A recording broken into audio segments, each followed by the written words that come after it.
That day, I arrived early with a silver gift box holding the $200,000 check I had saved my entire life to give my son Liam on his second wedding day. But my daughter-in-law looked straight into my eyes, lifted her chin with a cold smile, and said, "The best gift would be if you just died. We do not want you in our lives anymore. I want you out of our lives, today and forever." Those words did not only break my heart, they cut into me like a blade dipped in ice. I, the woman who paid $120,000 upfront for Liam's first house, the woman who covered 8 months of mortgage when he lost his job, the woman who raised his 2 daughters every weekend so he could rebuild his life after the divorce, the woman who cooked, cleaned, worked double shifts, and sold her own jewelry to buy his medicine when he was 12 years old, was no longer someone they wanted. If you've ever been rejected by someone you love with just one word, let me know where you're watching from and subscribe to join a community that understands that family disappointment is deeper than any other pain. My name is Mariana Lopez.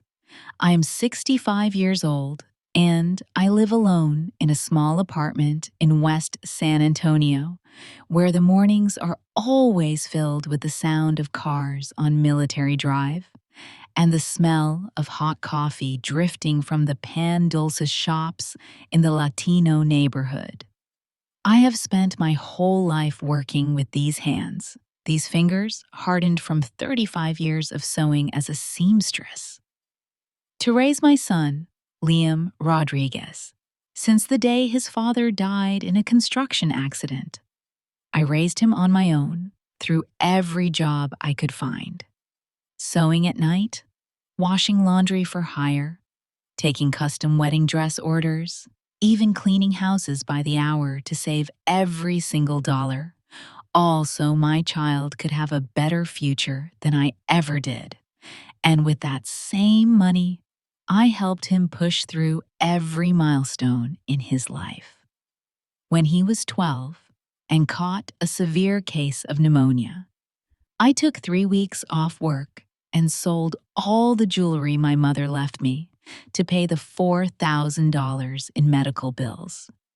When he was 16 and wanted to join the school football team, I bought him a special pair of shoes for $350, even though that month I could not pay the full electric bill. When he was 18 and got accepted into college, I took out another $28,000 in loans because I wanted him to have the life I never had. I still remember the morning I dropped him off on campus. I hugged him and said, "Go ahead. I will handle everything," even though I had only $62 left in my wallet. I did all of that without ever asking for anything in return. I only hoped that one day, when I grew old, he would remember that his life was built on the youth and strength I sacrificed to keep him steady. But that day, the day I brought a $200,000 gift to Liam's second wedding, was also the day my life broke in the most merciless way. The ceremony was held at a luxury resort outside Austin, where strings of warm yellow lights hung from tree to tree, like glowing fireworks, and everything was decorated so elegantly that I, a woman used to the simple Spanish life, felt incredibly small. But I did not care. I was not there to show off. I was there to give my blessing because I had prepared the greatest gift of my life. I held a beautiful gift box covered in red velvet and tied with a gold ribbon that I personally ironed flat. Inside was a check for $200,000, all of my life savings combined with the money from selling the old house where Liam grew up. I had spent an entire month agonizing over the decision. I thought, this is his new wedding. He is starting his life again. I should support him, just like always. I thought I was doing the right thing. I thought I was doing what a mother should do. But it turned out that was the first day. I learned a harsh truth. Some people only love you when they still need you. When I stepped backstage to find Liam, I saw him adjusting his tie. The moment he saw me, he flinched as if I had shown up at the wrong time. I smiled and tried to lighten the mood. My son, I brought your gift. But before I could say anything more, Camilla Harper, Liam's new bride, appeared behind him like a cold gust of wind. In her pure white wedding dress, her hair in a tight, neat bun, her red lipstick sharp as a blade, she glanced at me with eyes quick and cutting. Mariana, she said in a soft but chilling voice, we need to talk, privately. I hesitated and looked at Liam. He said nothing. He did not intervene. He did not defend me. He simply lowered his eyes like someone already used to letting Camilla decide everything for him. Camilla led me to a corner of the garden, where only soft music and the scent of white roses lingered. I held the gift box to my chest, my heart racing, but still hoping this was just a small misunderstanding. Then Camilla turned around. She stood straight, crossed her arms, looked directly into my eyes with pure contempt. And the next thing she said shattered everything inside me. I want you out of our lives. Today. Right now. Forever. I froze. I thought I misheard. Camilla, what are you saying? Today is your wedding with Liam. I only came to celebrate. This is... Do not say anything else. She cut me off, her voice sharp as an axe. You show up too often. You wear Liam out. You interfere in everything. I want a life without you. It felt like someone poured ice water into my chest.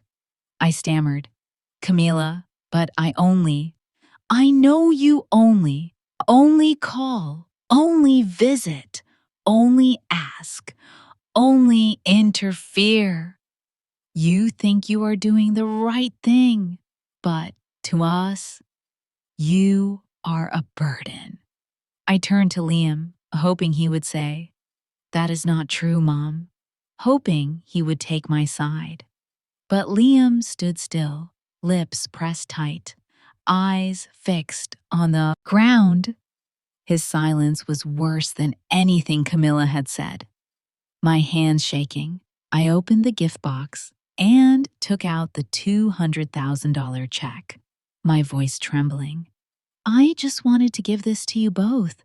This is my gift. Camilla laughed, a short, sharp, mocking laugh. Then she snatched the check from my hand and said, You think we want your money. You think we need your financial help to live. And right in front of me, she tore the check in half, then into quarters, then into eighths. The white pieces fell onto the grass like fragments of my heart crushed underfoot. I could only gasp like someone pushed underwater. Camila, why would you do that? Why? Because you do not understand boundaries, she said, her voice flat and cold. In our new family, there is no space for you. Liam agrees with me. Therefore, you will leave our lives today. I turned to Liam. My son, Do you truly want me to leave? Liam swallowed hard, still unable to look at me. Mom, Camila just wants peace. You do too much. I leaned against the nearby table, my legs giving out. You choose silence.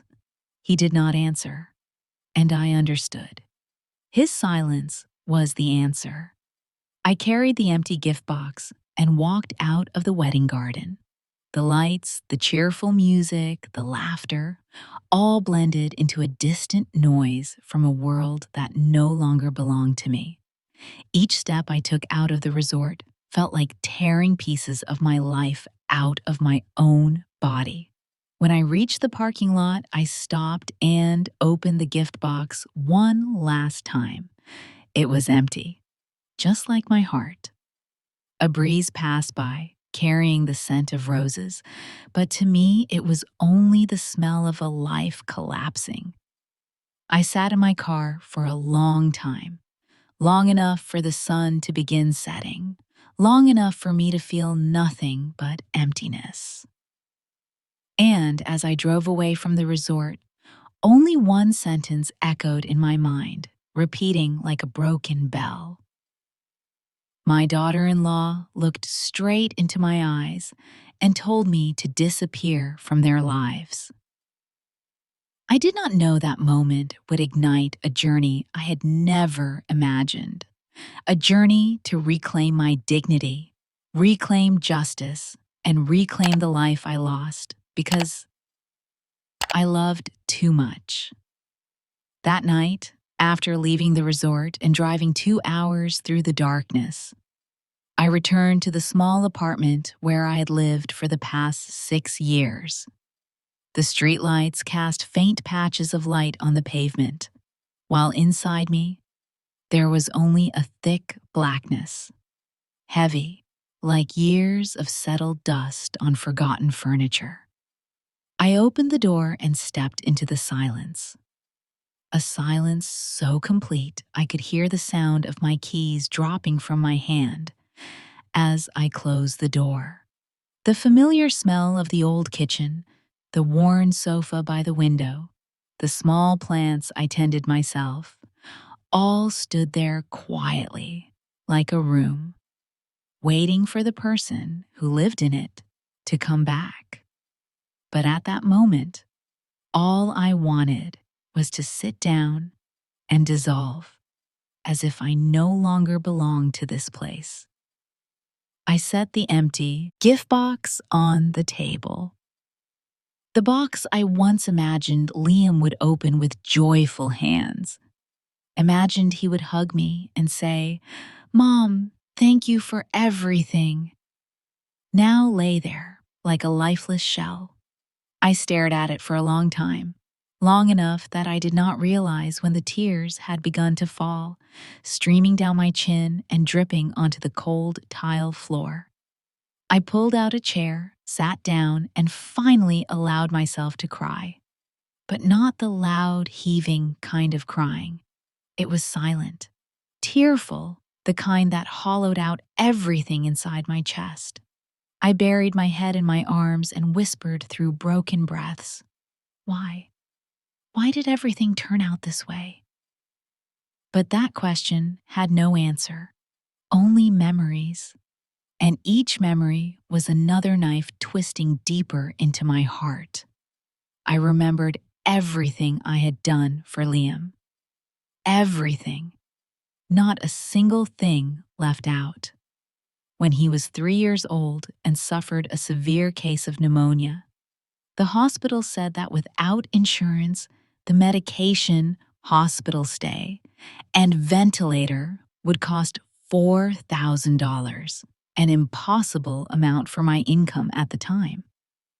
I sold the only set of jewelry my mother left me, the set I always thought I would pass on to my future daughter-in-law. But instead, I took it to a pawn shop and received $2,200. After borrowing more from friends, I finally had enough to pull Liam back from death. When he was 8, the school organized a field trip to Dallas. The fee was $180, and I had only $40 in my wallet. I stayed up until 3 in the morning, sewing 12 emergency shirts for a church order, just to earn exactly $85. Then skipped meals for 2 days so Liam could go with his classmates, because he said, "Mom, I do not want them to laugh at me." When he was 12 and struggling with chronic stomach issues, the weekly visits cost $90 each. I took a night shift at the laundromat for $28 a shift and worked like that for 7 straight months to pay for his treatment. By the end of each month, I barely had enough to buy rice, beans, and cheap chicken for the two of us. When he was 16 and wanted to join the school basketball team, the proper shoes cost $350, and the team uniform another $150. $500 in total, nearly half of my rent at the time. But Liam looked at me with bright eyes and said, "Mom, I just want a chance." And I never had the strength to refuse that. I paid for everything, then lived on bread and canned soup for 7 days. When he was 18 and got his college acceptance letter, the tuition was $28,000 a year. I cried watching him hold that letter, happy and terrified at the same time, knowing I would have to keep working day and night. I took out a personal loan, accepted more house cleaning jobs, and paid more than $800 in interest every month. 4 years of college added up to over $110,000, and I covered more than 60% of it. The rest Liam borrowed in student loans, but in those early years, I carried almost all of the weight. When he was 23 and decided to marry Isabella, his former wife, I paid nearly $30,000 for the wedding, from Isabella's dress to the banquet hall to the catering to the band to their 5-day honeymoon in Cancun. I did it all because I thought, this is my son's new family. This is happiness. When he was 25 and Sophia was born, the couple struggled financially. The 2 babies cried through the nights. Liam worked 2 jobs, and Isabella had no support. I helped raise the children for almost a year, 4 to 5 nights a week, working evening shifts and then rushing to their home to take care of the babies. Still showing up at the sewing shop in the morning. Not a single complaint. When he was 30 and the marriage collapsed, Liam fell into depression, quit his job, and had no income for 6 months. Who paid his rent? I did.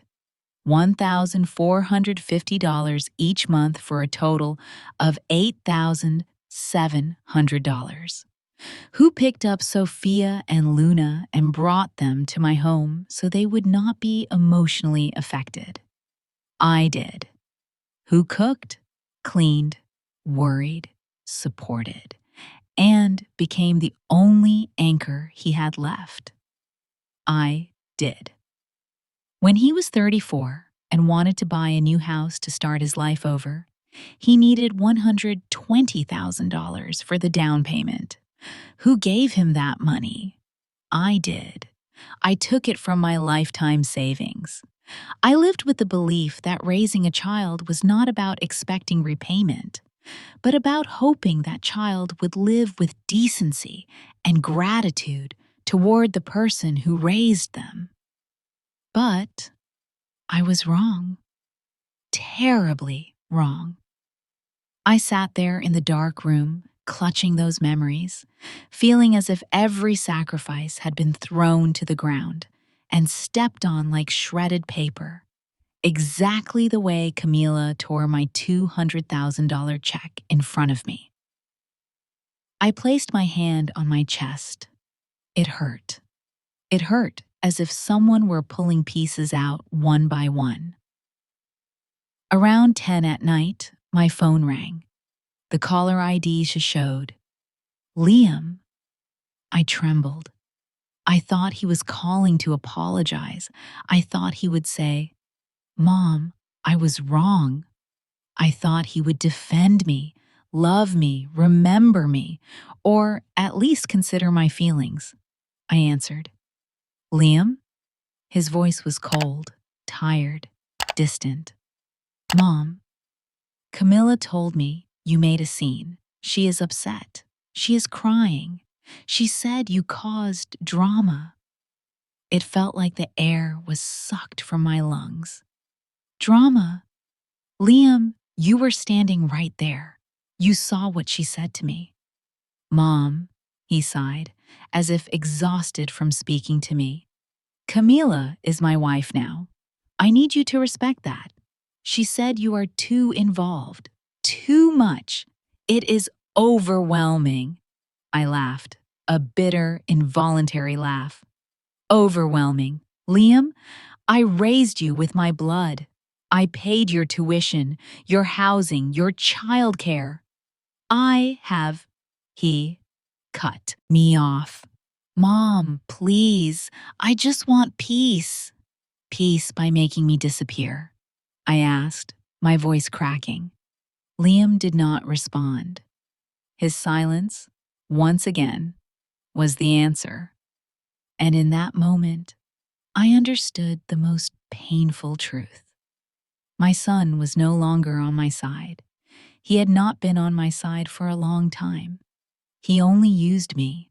He only needed me when he was weak. He only came to me when he was short on money.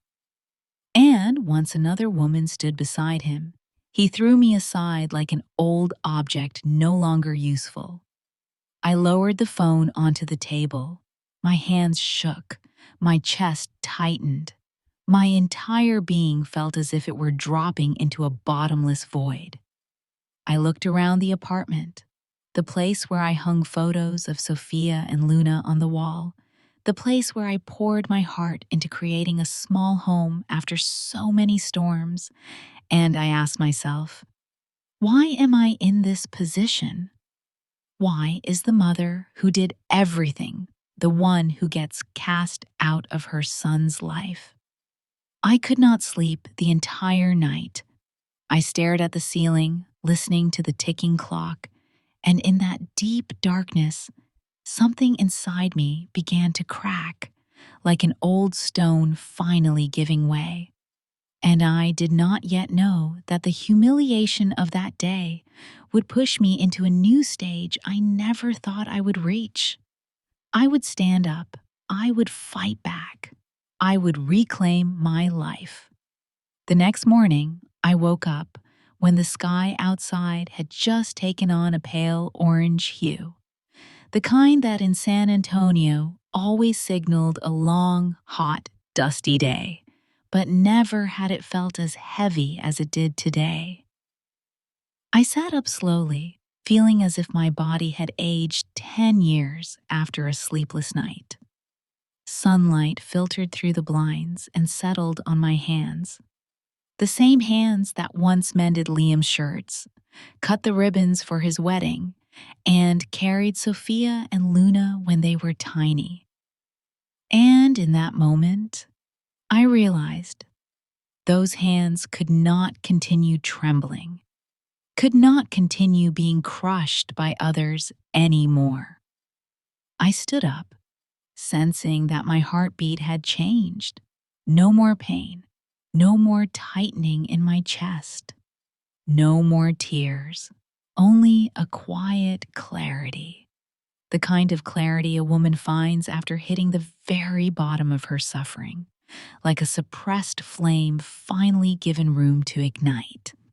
I made a pot of strong black coffee and added a pinch of cinnamon the way my mother used to do in Monterey. I drank it slowly, and each sip felt like blood returning to my veins.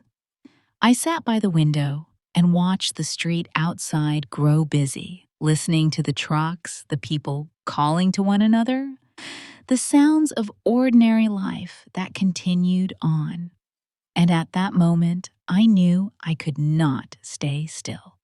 I could not wait for Liam to call again and throw another bucket of cold water over me. I could not let Camilla believe she had the right to decide whether I belonged in my son's life. I took a deep breath and said a sentence to myself, one I had never said in 65 years. Enough. Just those two words, but it felt like something inside me snapped free like a door that had been locked for years finally opened. Around 9 in the morning, I picked up my phone and called the only person I trusted to stand by me now. Elena Cruz, my next-door neighbor, a Latina widowed for 10 years, who once told me, "Mariana, we women endure well, but enduring too long is how we destroy ourselves first." Elena answered after 2 rings. "Mariana, are you all right? I need you to come with me today," I said, my voice so steady that even I was surprised. Elena understood instantly. "You are about to do what you should have done a long time ago, aren't you?" "Yes," I said. 30 minutes later, Elena stood at my door wearing a light jacket and holding her purse, ready the way a true friend is ready to walk into fire with you, if that is what it takes. We did not talk much. I simply locked my door, walked down the old apartment stairwell, and got into the driver's seat. We drove straight to a tall glass building downtown, the office of attorney Samuel Bennett, the man who had helped me when Liam divorced Isabella. Samuel stood when I entered, looking at me with surprise, but not shock. "Mariana," he said slowly, "I knew the day would come when you walked in. I just did not think it would be this soon." I sat down, placed both hands on the desk, and straightened my back like someone ready to sign a judgment against years of being taken advantage of. "Samuel," I said, "I want to change everything." Samuel clasped his hands and nodded.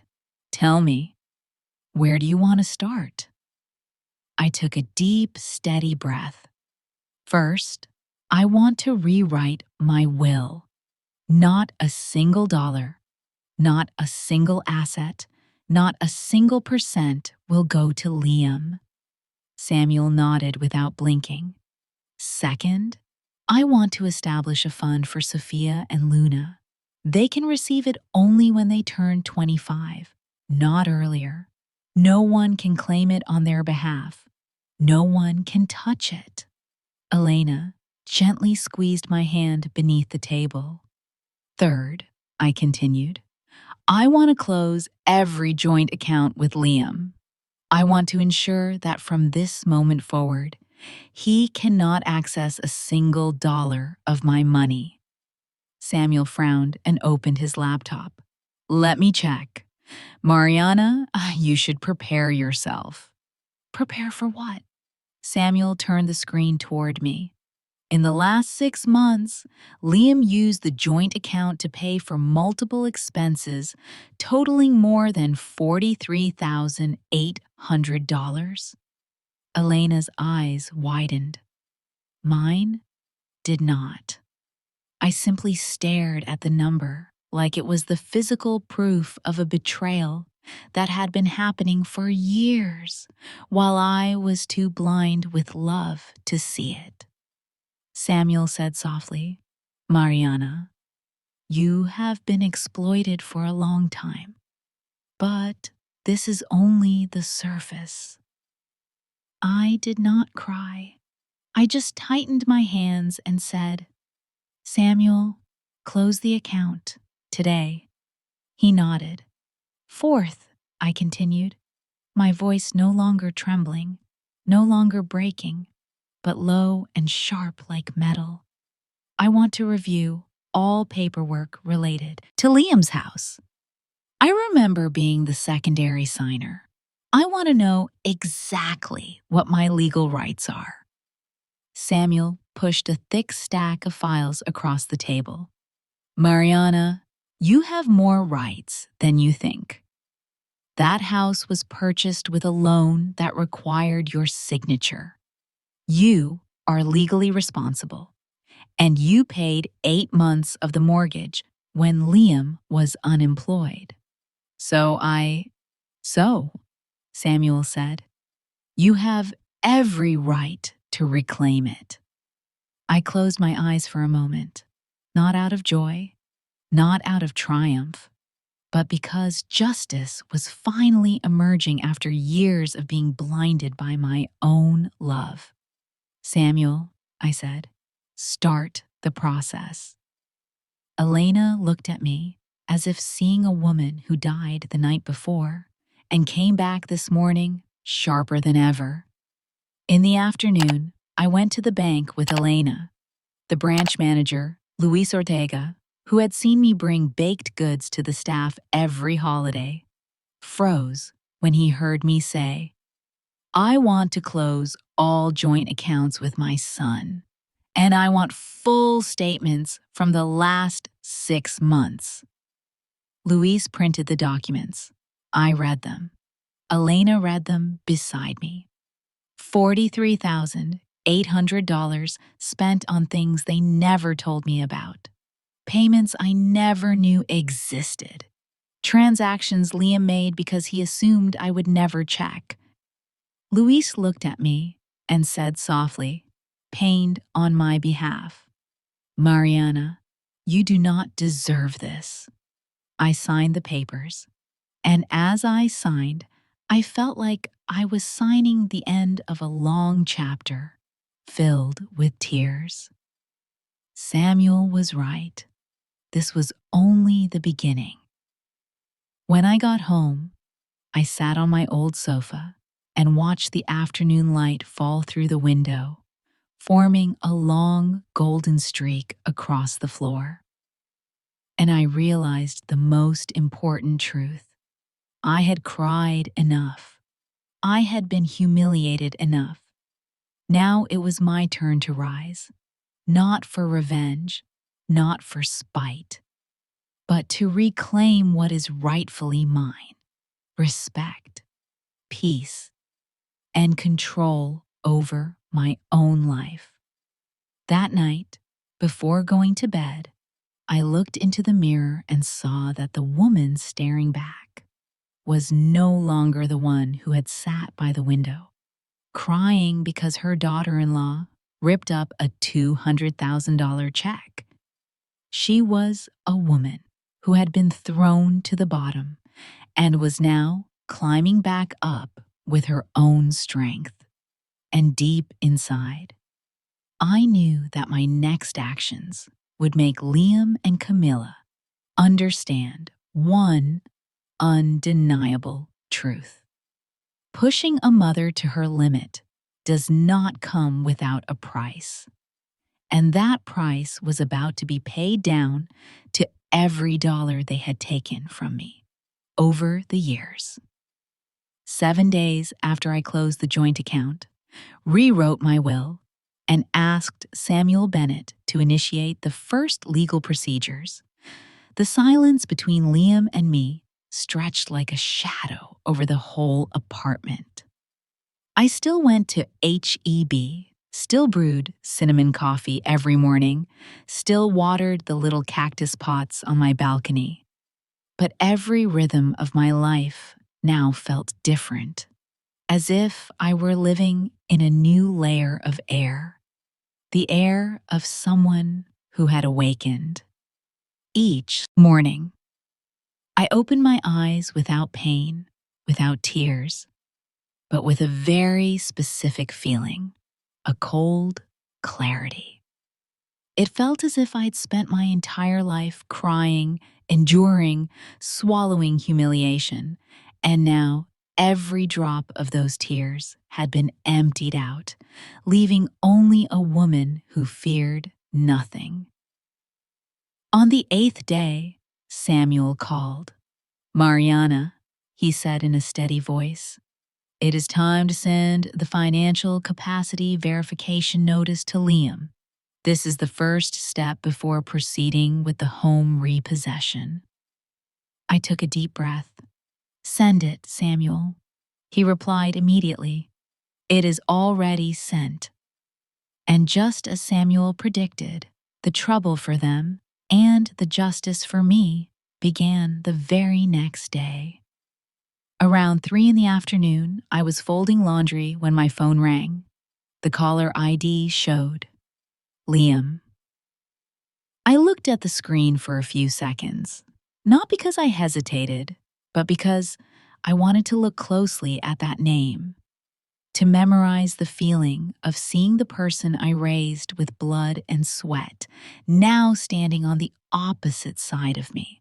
I answered, Mom, what is this? Liam screamed so loudly, I had to pull the phone away from my ear. I stayed calm. What is it, son? You sent a financial verification notice. What are you trying to do? I spoke with a cold steadiness. I am exercising my rights. That house has my signature. I paid 8 months of the mortgage for you. You and Camilla wanted me out of your lives, so I am doing exactly that by reclaiming what belongs to me. Liam's voice cracked. I could hear Camilla shouting in the background. Liam, give me the phone! There were scrambling sounds, heels hitting the floor. Then Camilla's voice, sharp and venomous. You old woman! Who do you think you are trying to take our house? I smirked, even though she could not see it. I am the person who paid 8 months of that mortgage. I am the person who put $120,000 down in a lifetime savings. I am the person whose $200,000 check you ripped apart in front of me. Camilla paused for a second, then hissed. That is my house with Liam. You have no right. Camilla, I cut in, my voice low and calm. All my rights are in the contract. You are standing in a house I helped pay for. You are yelling with the throat made comfortable by the man I raised. So do not ever talk to me about rights. There was a long silence, the kind that comes when someone realizes a storm is coming and they have no umbrella. Liam grabbed the phone back, his voice shaking. Mom, please, I am begging you, do not do this. I shook my head, though he could not see. You wanted me gone. You stood silent while Camilla tore up the check in front of me. You called me a burden. So now you are getting exactly what you asked for. I am leaving your life and taking everything I once gave you with me. Mom, I did not. I just wanted peace. Peace comes from kindness, Liam, not from throwing your mother out of your life. And I hung up. No shaking, no tears, no hesitation. When I set the phone down, I knew I had just taken the strongest step of my life.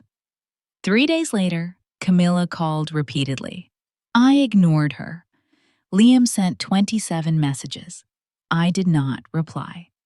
David, Isabella's ex-husband, texted, saying Sophia and Luna were sad. It hurt, but I remained silent. Justice is not something the weak can pursue. It requires coldness. It requires a heart strong enough to withstand storms. On the 4th day, Samuel reported, Mariana, Liam cannot prove financial capacity. Camila cannot either. The house is on track for legal repossession. Elena, I said when she came over, this makes me sad, but it does not change my decision. Elena looked at me like she was seeing a completely different person. Mariana, you are doing what every mother should have done long ago. Do not let your children turn your love into obligation and your sacrifice into debt.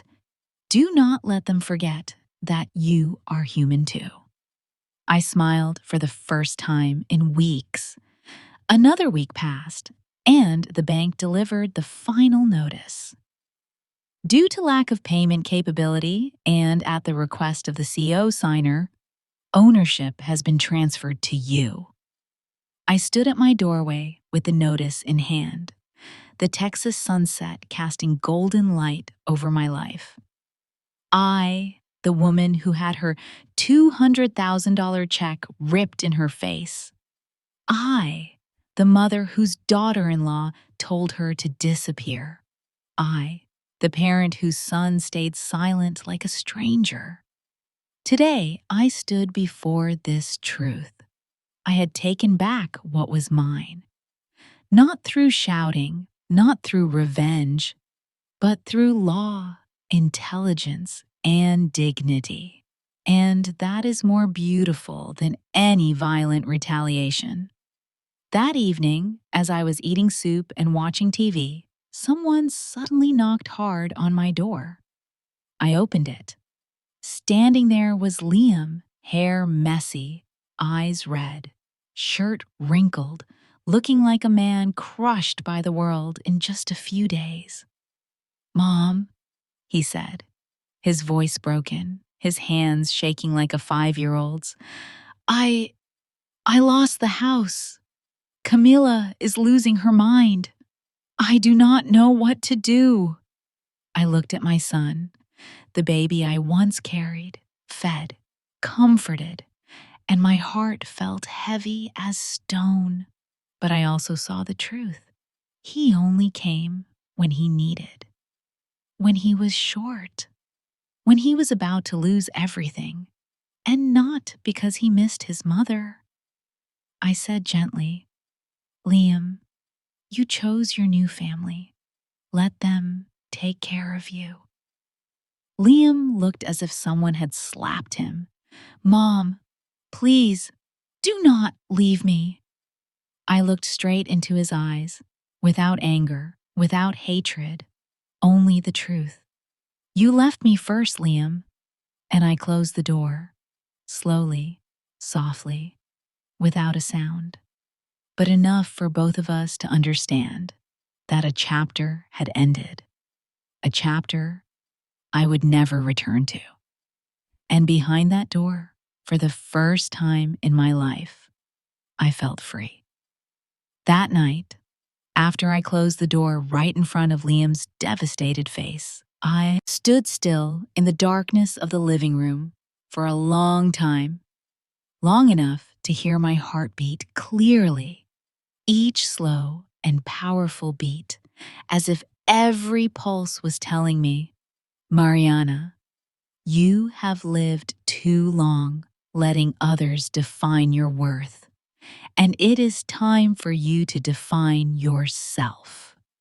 I turned on the lights and sat in the old chair by the window, the same spot where, for so many years, I watched my son leave for school, watched my granddaughters play, watched days of joy and sorrow pass by, without ever daring to ask for anything for myself. But tonight, that seat was no longer the place of a waiting mother. It was the seat of a woman relearning how to breathe, how to stand on her own feet, how to find the voice that had been buried beneath years of silent sacrifice. I looked at my hands, the hands that had sewn shirts through the night, cooked soup when Liam was sick, held Sophia and Luna when they cried, and paid every bill he could not pay. The hands that had held an entire family together when everything fell apart. And I asked myself, why have these hands only ever been used to lift others, but never to lift myself? That question, strange but deeply real, tightened something in my chest. The next morning, I received a message from Isabella, Liam's ex-wife. Mariana, I heard. I am truly sorry for everything. Sophia and Luna want to see you. I read the message again and again. Then I cried. Not like before, not from pain or betrayal, but a kind of crying that made my heart feel lighter, as if an invisible weight that had pressed on me for years was suddenly gone. I replied, "Let me see them this weekend. I miss them very much."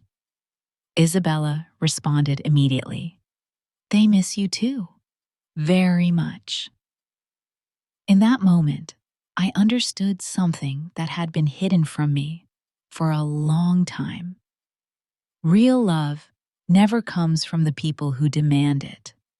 Real love comes from the people who cherish it. And Liam, even though he is my own son, no longer knew how to cherish my love.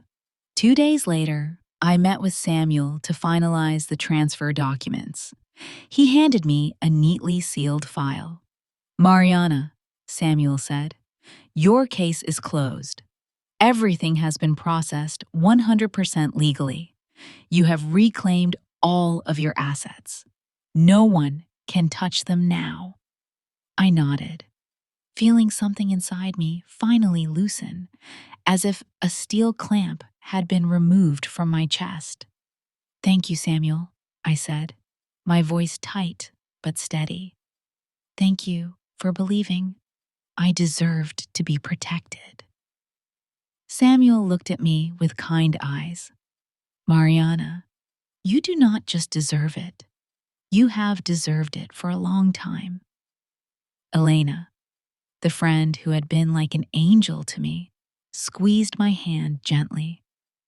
"Mariana," she said softly, "life has never paid you back properly. But it is starting to now." And I knew she was right. On Sunday, I went to see Sophia and Luna. They ran toward me the moment they saw me, hugging me so tightly I had to crouch down to keep my balance. The smell of their hair, their bright little voices, their tiny hands clinging to my arm, all of it reminded me why my heart had never truly turned to stone. "Grandma, we missed you. Why did you not come last week? Mom said you were sad. Are you okay now?" I held the two of them, took a deep breath, and let my heart warm for the first time in weeks. "Grandma is okay now," I said gently but firmly. "Grandma is stronger now." They smiled and handed me a drawing, a messy but loving picture. A woman with silver hair standing between two girls with sunlight behind them. Luna said, "That is you. You look warm. We want you to stay warm." That simple drawing made my eyes sting. Not from pain, but from healing. Isabella walked over and placed her hand gently on my shoulder. "Mariana, thank you for always being the one person who stood in the right place for the girls." I looked at Isabella, the woman who was once my daughter-in-law and, in many ways, still family. "Thank you," I said. "You never made me feel like I had to disappear from your life." Isabella gave a sad smile. "Because you do not deserve anyone to be cruel to you." That night, back home, I opened the notebook my mother left me. The first page had a sentence I never understood when I was young, but tonight, it fit into my life like the last missing piece. "My daughter, do not live by what others say you deserve. Live by what you know your worth is." I read that line at least 10 times, and each time I did, I felt another layer of dust fall from my heart. I stood up, walked to the open window, and let the Texas night air wash over me, carrying the leftover heat of summer, the moisture of the trees, and the dusty breath of the city. Then I whispered softly, just enough for me to hear it. Mariana, you have lived too long as someone who saves others. Now it is time to save yourself. The next morning, I called a place I had only ever looked at from afar through brochures, the Retirement Living Abroad Assistance Office. The woman who answered had a warm voice. Hello, we have relocation programs in Costa Rica, Mexico, Portugal, Spain. Which one would you like information about? I looked out the window. The sun was beautiful, and the world felt more open than it ever had in my life. I asked, what are the requirements for a 65-year-old, financially independent woman to start over in another country? The woman laughed gently. You will need a passport, a plan, and a heart brave enough to begin. I closed my eyes for a second. I saw Camilla tearing up the check. I saw Liam standing still, refusing to defend me.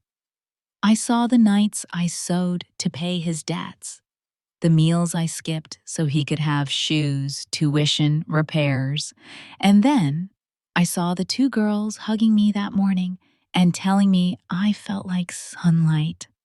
I opened my eyes and said clearly, I think I am already brave enough. That night, I sat down and wrote the first lines in a new notebook. Today, I choose myself. Today, I begin again. Today, I reclaim the life I once abandoned. And as soon as I put the pen down, I understood that this new journey was not about escaping the past. It was about finally giving the future the chance it deserved. Because after walking through the hell of betrayal, the only road left is the one that leads back to yourself. 3 months after the day I closed the door on Liam's face and stepped out of my old life, I found myself sitting on a small balcony in Seville, Spain, with a cup of hot coffee, the scent of citrus drifting in the breeze, the sound of flamenco guitar rising from the alley below, and golden honey-like sunlight pouring through a sheer white curtain.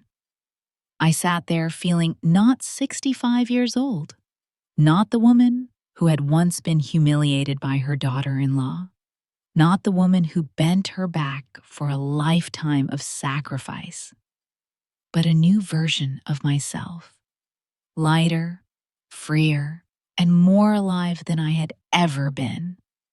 I never thought there would come a day when I woke up in a place this far away, a place where I no longer had to brace myself for Liam calling because he needed money, no longer had to sigh every time I opened the pantry because I had to save for him, no longer had to tremble in fear of upsetting someone.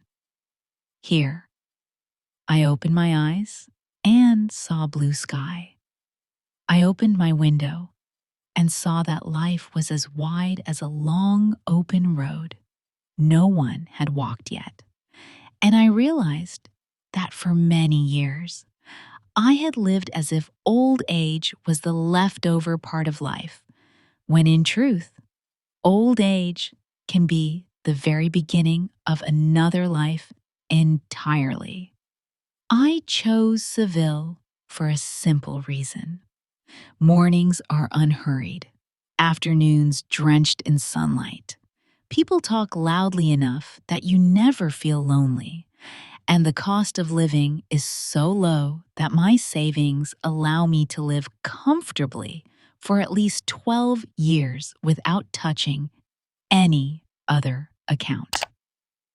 I met new friends, people who were also beginning again. Some divorced, some widowed, some abandoned by their children, some simply wanting to live alone.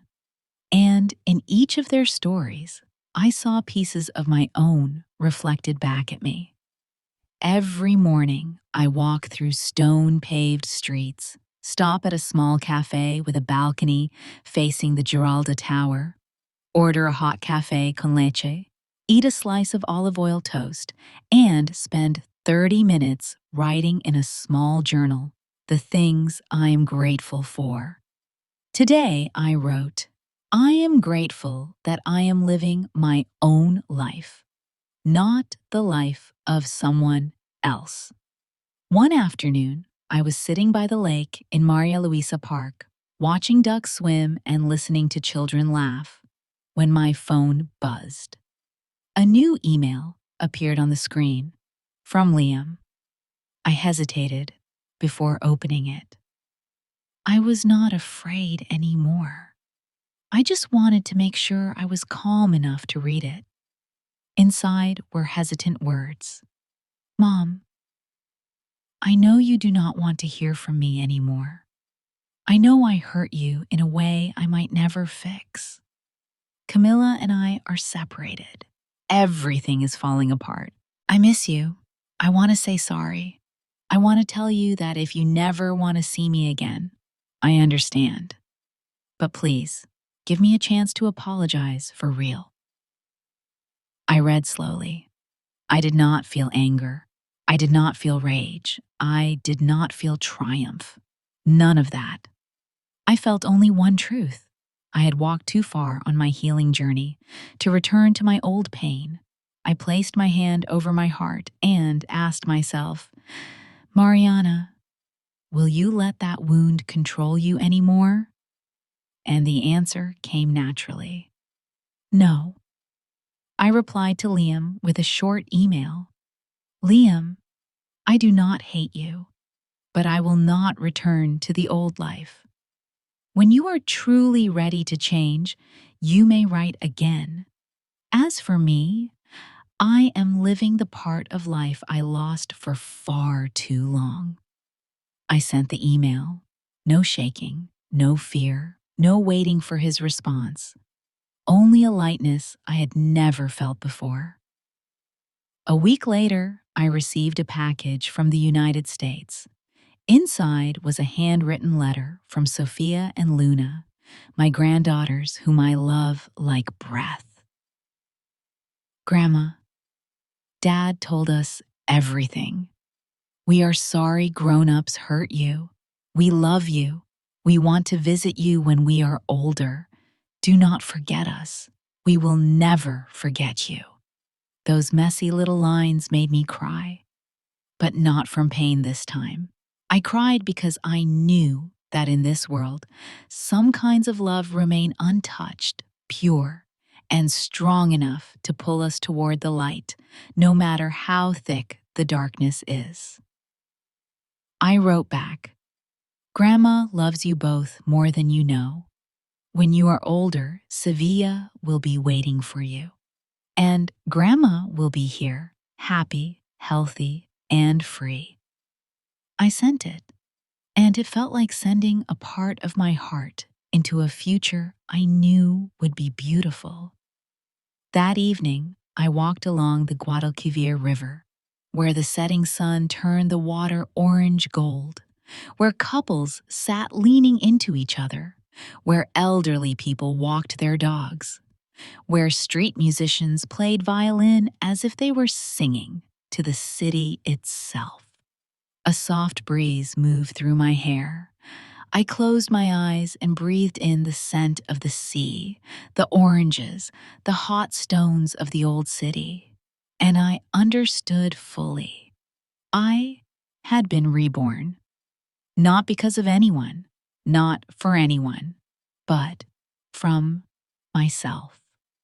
I had stepped out of the darkness of betrayal. I had risen from humiliation. I had reclaimed justice through law and dignity. I had healed my heart with the love of my granddaughters, the support of my friends, and my own courage. And I had begun again in a place so beautiful, it made me wonder why I had not done this sooner. That night, on the balcony of my new apartment, watching the city glow under golden lights, I wrote the final line of the day in my journal. I lost my old family, but I found myself, and sometimes that is what matters most. I closed the journal, leaned back in my chair, let the Spanish night breeze move through my silver hair, and I smiled softly, the smile of someone who walked through the storm and finally reached the other side, warm, peaceful, and whole. This is my life, and for the first time in many years, I am truly living. Have you ever had to stand up for yourself in front of family members who looked down on you? How did you handle it? Share your experiences in the comments below. And don't forget to like and subscribe for more stories about navigating family life and finding your voice. Thank you for listening to my journey, and remember that your accomplishments deserve to be celebrated, even if you sometimes have to cheer yourself up the most.